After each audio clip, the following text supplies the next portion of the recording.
RMC, Roten sans flamme. Portez des strings pour hommes, Pascal. Est-ce que vous possédez une crème pour les mains, une crème pour le visage? Vous faites des manucures quand même. Vous suivez des cours de danse, Pascal? Le matin, quand je me lève, Jérôme, j'ai toujours le sourire et la trique en même temps. Le procès de Roten sans flamme. C'est incroyable de ne pas savoir se tenir comme ça. Alors, c'est une question philosophique qui va en dire beaucoup sur tout le monde. Dans le top 5 de Ligue des Champions, il y a donc 2 clubs français. Monaco, qui sera à Bologne ce soir à 21h, et Brest, qui sera en déplacement demain au Sparta Prague. Alors, on a clairement 2 modèles différents. Brest, l'aventure d'un modeste club français à échelle humaine qui découvre l'Europe et qui fait bonne figure. Et Monaco, club un peu plus bling-bling, avec son effectif constitué de plein de nationalités, une politique sportive qu'on a eu du mal à comprendre, mais aussi dans l'histoire du club de belles épopées qui ont marqué l'histoire du foot français. Alors nous avons un avocat par club. Pour Monaco, maître Jérôme Roten, bonsoir. Bonsoir à tous. Pour Brest, maître Jean-Michel Larquet, bonsoir. Bonsoir, messieurs. Et le juge Olmeta sera là pour trancher. Bonsoir, monsieur le juge. Bonjour à tous.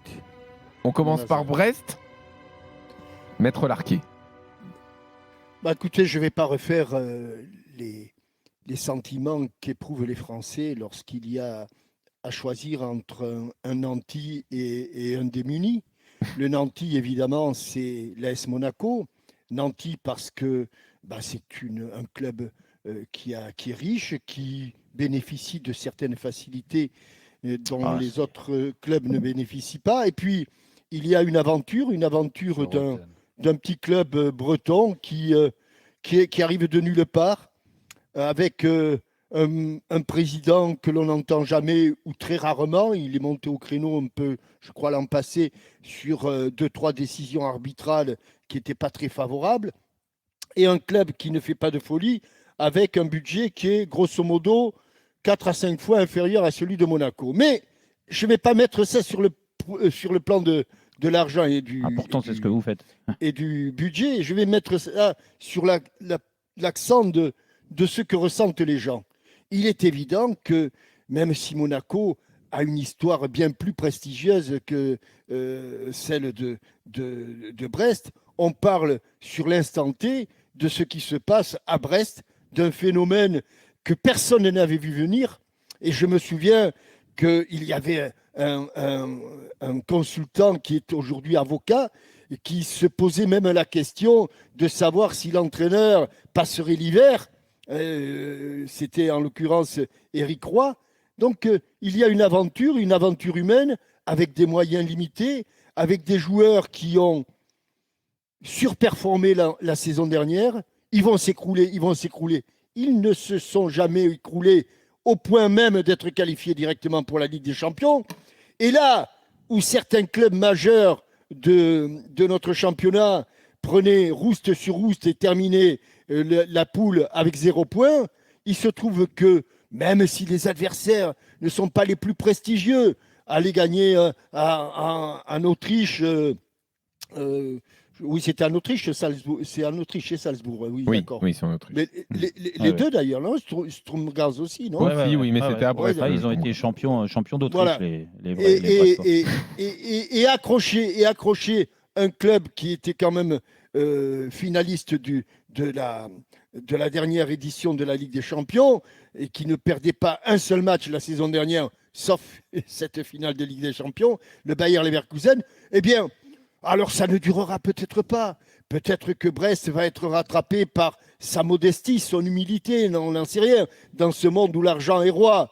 Mais laissez Brest et ses supporters, et les supporters qui aujourd'hui découvrent Brest, vivre des instants et des moments qui leur sont peut-être pas inoubliables, mais dans ce monde où tout est malheur, c'est bien d'avoir un petit rayon de soleil, même s'il vient de la Bretagne. Je me permets une petite correction, c'est l'Europa League, la finale perdue par le Bayer Leverkusen, la Ligue des Champions. n'est pas ça. Ça n'enlève rien aux propos et à l'argumentaire. Tant des conneries, on n'est pas ça.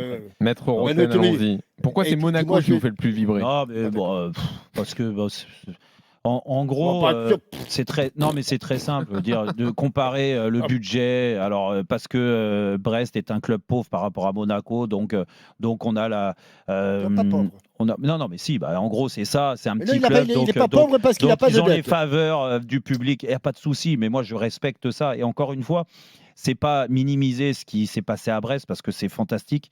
Même moi et d'autres, on n'y croyait pas. Je ne croyais pas l'année dernière que ça allait durer. Ils l'ont fait. Bravo à eux. Et ça raconte une vraie bonne histoire.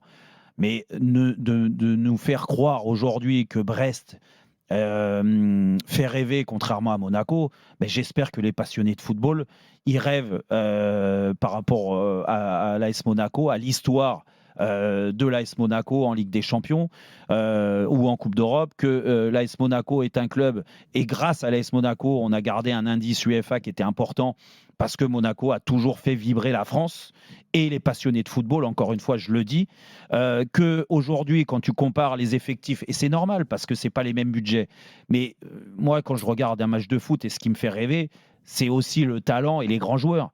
À Monaco, aujourd'hui, quand je regarde l'équipe, et encore une fois, je ne veux pas minimiser ce que Brest, ils font.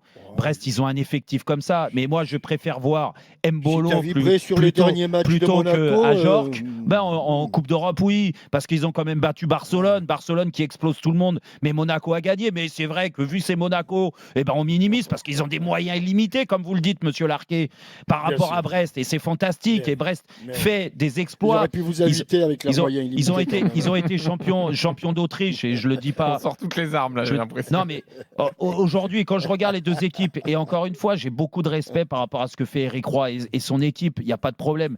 Mais je vibre plus quand je regarde les joueurs de l'AS Monaco. On regarde le petit Akliouche qui explose au haut niveau. Il y a Golovin, il y a Mbolo, il y a Ben Seguir, il y a Caio Henrique, il y a Zakaria au milieu de terrain. Non, mais c'est des joueurs quand même qui, moi, quand je regarde un match de football, sans regarder l'attachement que j'ai particulier avec l'AS Monaco. Un peu quand même. Mais normal. Non, mais je me lève je me lève de mon fauteuil.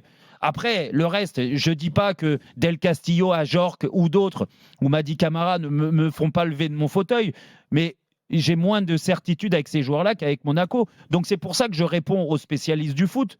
Et notre juge est un grand spécialiste du football. Oui. Je suis persuadé qu'il rêve et qu'il est plus excité à voir un match de l'AS Monaco plutôt qu'un match du Stade brestois. Ils sont habillés en rouge et blanc tous les deux. Mais encore une fois, tu sais, quand on fait ce procès-là, j'ai l'impression que je dénigre le travail de Brest et ce club-là. C'est fantastique qu'ils font. Le message qu'ils envoient, c'est très bien. Ça veut dire qu'avec des vraies valeurs, avec du courage, avec peu de moyens, tu arrives à renverser les montagnes. Et tant mieux.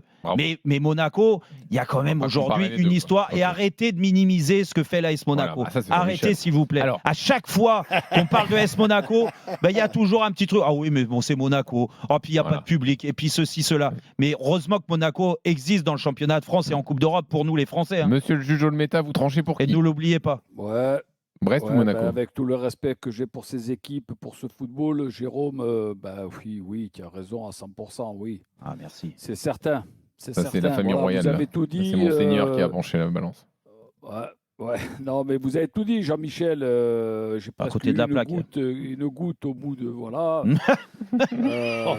Mais il est obsédé ou quoi? Mais qu'est-ce qu'il a C'est dingue. Le goût, comment? Non, mais quand même, Pascal. Oui, d'accord. Au bout du nez. Non, voilà, je te rejoins, Jérôme. Je te rejoins. Tu regardes cette jeune équipe. Jouer, ça te donne les frissons, tu l'as dit, ça te fait lever. Incroyable, Jean-Michel, ce qu'on entend. Ouais. Bah oui.